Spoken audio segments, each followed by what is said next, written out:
Welcome to Tidbit Talkin. This is a series that consists of spewing out assorted thoughts which arose from somebody who thinks too much, taking in, and generally loving various entertainment media by the boatload. These tidbits may be little theories, observations, or simply jokes. Please bear in mind that all these ideas come from the perspective of somebody who's experienced every main story bit connected with whatever is currently being gone over. So spoilers will be here. However, other works set in a shared continuity will typically solely be referenced in a way that only makes sense to anybody who's also fully experienced those ones up until their same time occurring points. Sort of a coded nod kind of deal. Now, with all of that out of the way, here we go.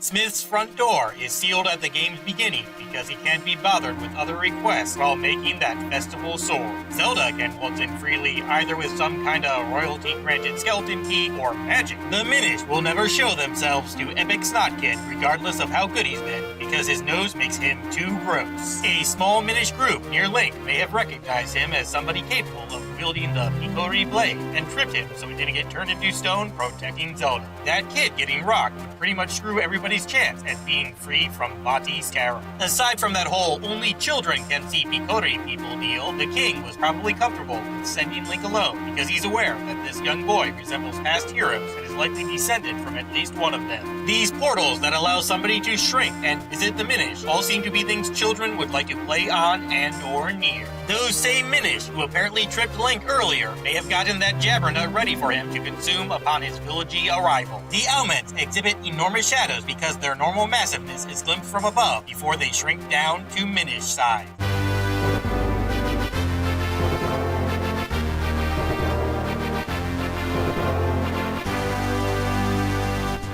A Minish like Bellari the Inventor would be interested in creating bombs because even practically unnoticeable from human perspective things, such as specks of dust or crumbs, could impede their normal activity partaking quite a lot. Demolition could very well be the mighty Mini's most massive money-making market. Stockwell is probably selling that boomerang for such a ridiculous price because the last time he offered one, a careless child bought it and broke many things around town. Of course, the Cane of Pachi would be great for checking whether mind-located things were truly rock solid or mostly molten.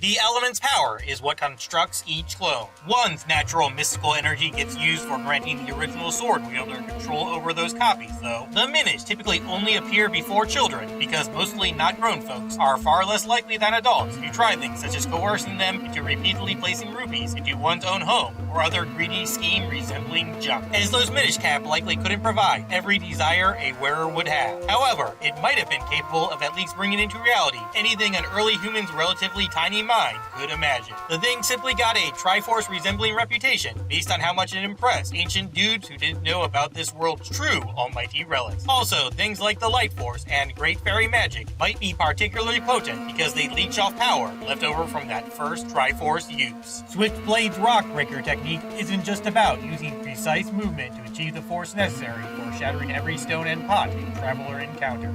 It also involves doing that stuff with such precision that their fragments completely crumble upon coming into contact with the ground.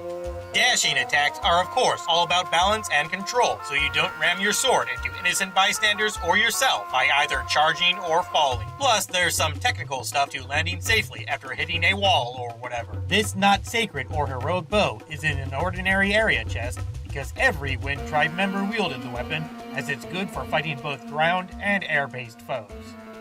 These molmens were probably invented for creating landing spaces the Wind Tribe could use in any location. They might have been inspired by legends of a certain digging-happy species that used to travel all over the place.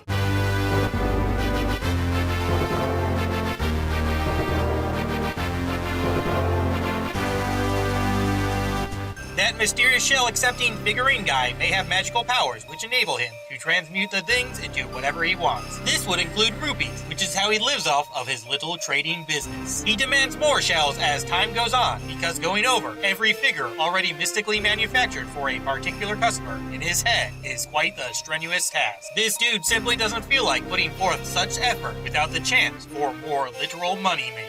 The Pegasus boots aren't wieldable in zoomed out Minish mode because such perspective shifty times represent when Link's worried about hitting bystanders like a little Hylian bullet. Even though Gorons are capable of digesting anything made from rock, it always takes a really long time to do so. Hence why they only find eating particularly tasty stones worth it. That younger brother of Sir Shelled Sorcery who runs this gambling game has similar transmutation powers, which he uses on chest-located random junk whenever seeing people waste money becomes too boring.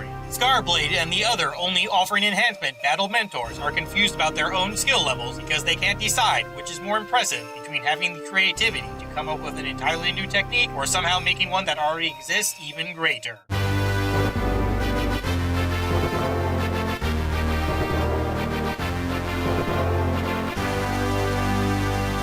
Bati wouldn't instruct Hyrule Castle's guards to kill anybody because that's the one thing which would make general public occupying people wonder whether their king was really around or not. Apparently, this great fairy doesn't want absent-minded adventurers carrying the maximum amount of pointy airborne deathringers. Of course, all graveyards holding royal corpses wind up haunted. Their great familial magic power must always involuntarily make dead-raising shenanigans happen not too long after they get buried. The most important aspect of that downward thrust deal is knowing how to reliably produce enough force for sufficient sour soldier sundering without also slicing up magical cape goodness. Swiftblade the First Death may have occurred while trying to develop his great spin attack.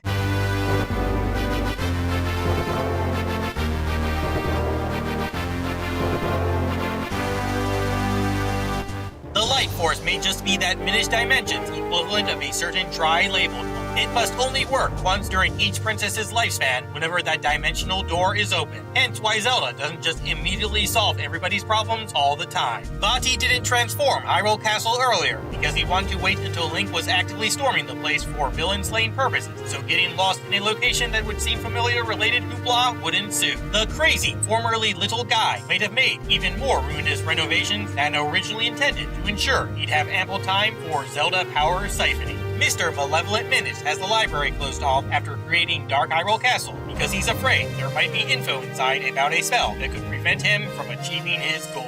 Zelda mentioned dreaming while turned to stone. Perhaps subconscious her was able to use some magical power to intentionally install weaknesses within Bati as he was draining the light force away. Her key power princess's use of the Minish cap might have created a minutely different new timeline where Link can grab an extra heartbeat and obtain some mirror shield goodness. Also, as a convenient side effect, that figurine Forging Fellow now knows what Bati's additional forms look like. Speaking of which, Mr. Magical Mini Monument Manufacturer might make medals for folks who collect everything, so he knows people already have a complete collection before they even approach him at the counter. Tingle sculpted a statue of himself so he can remember his human form once that sweet fairy transformation finally occurs.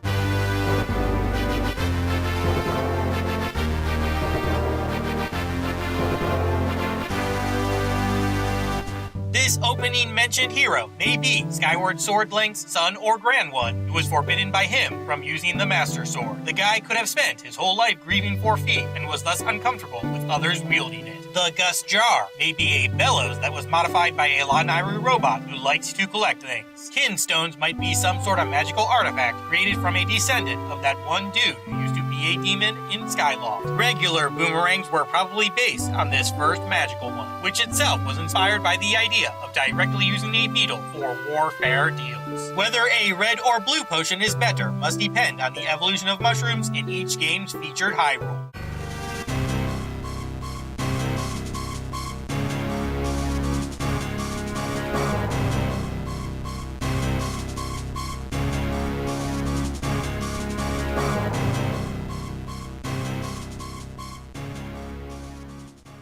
Endings are a pain, but all of you are fantastic. See ya.